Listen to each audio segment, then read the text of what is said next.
Hello, Hiền, and welcome to the speaking test. Let's start with part one. Has your favorite color changed as you've grown older? Yeah, when I was younger, I used to favor cobalt and turquoise. However, fast forward to now, I think I have an affinity for purple and emerald color. Actually, I do not have the foggiest idea about how, age has affected my color preferences, which might be scientifically verifiable. But from my perspective, I guess it is a matter of, maturing. Can colors change the way you feel? Yeah, I reckon that colors have a profound impact on my emotions because whenever I'm surrounded by any shade of blue, it causes in my mind feelings of calmness and serenity. In contrast, intense colors like red give me a totally different state of mind because they kind of evoke a sense of rage and aggression in me. That's the reason why I've always been afraid of having conversations with my beloved ones in a way too vibrant ambience. What colors would you like to paint your house? Well, if I was given a chance, I think I would definitely go for cream or off-white colors because, classic neutrals are always the best alternatives to play it safe. Well, provided that I can keep these bright colored walls free of smears and stains, I think these types of subtle nuances are capable of complementing my space really well. I think this option won't leave me second guessing myself in the future. Now we'll turn to part two.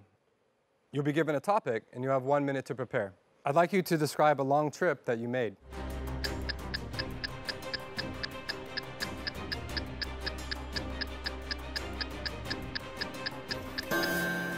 Okay, today I'm going to tell you about a long trip of mine, which was kind of an urban escape that I made 3 years ago. Well, right before the trip, my wanderlust was itching for an idyllic beach experience. So I, booked an airline ticket right off my bat, to Nha Trang city, which was hailed as one of the most magnificent coastal cities in central Vietnam. Upon touchdown, the exquisite views just outside the airport blew my mind already. I was so excited that I forgot to draw up an itinerary, but that's not much of a problem. I headed downtown after that and rushed into the crystal clear water, swimming, canoeing, snorkeling, and soaking up the sun under the thatched umbrellas, all of which lasted for a day.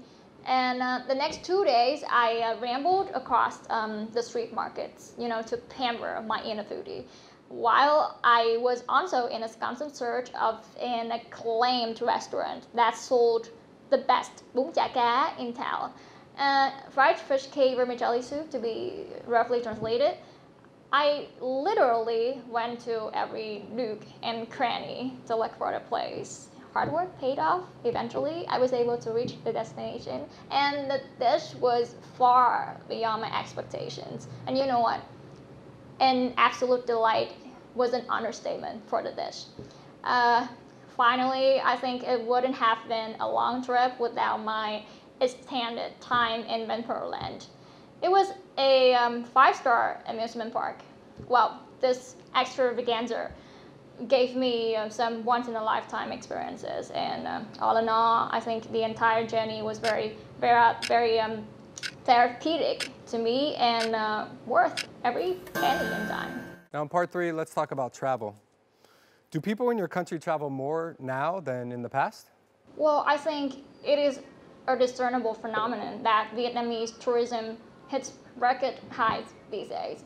I think in the past, people were more inclined to stay home, to save up money probably, or to just explore the neighborhood at best. However, things have changed considerably in the past couple of decades when traveling is no longer a luxury but has been considered to be indispensable parts in people's lives.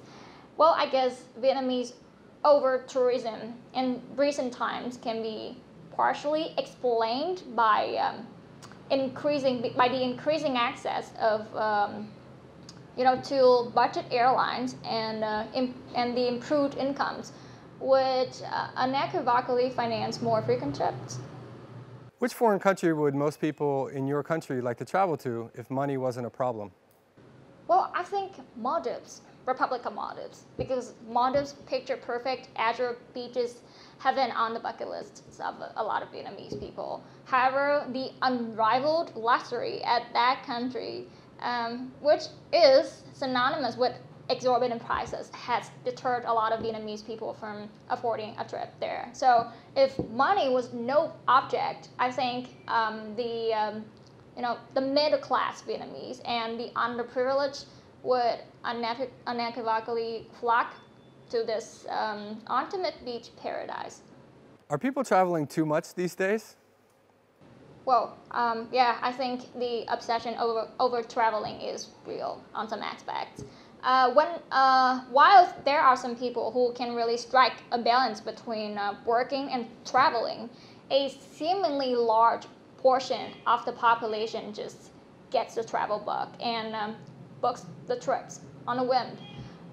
Sometimes I feel like the youngsters, including the so-called millennials and the Generation Z, are to some extent. Thank you very much. That is the end of the speaking test.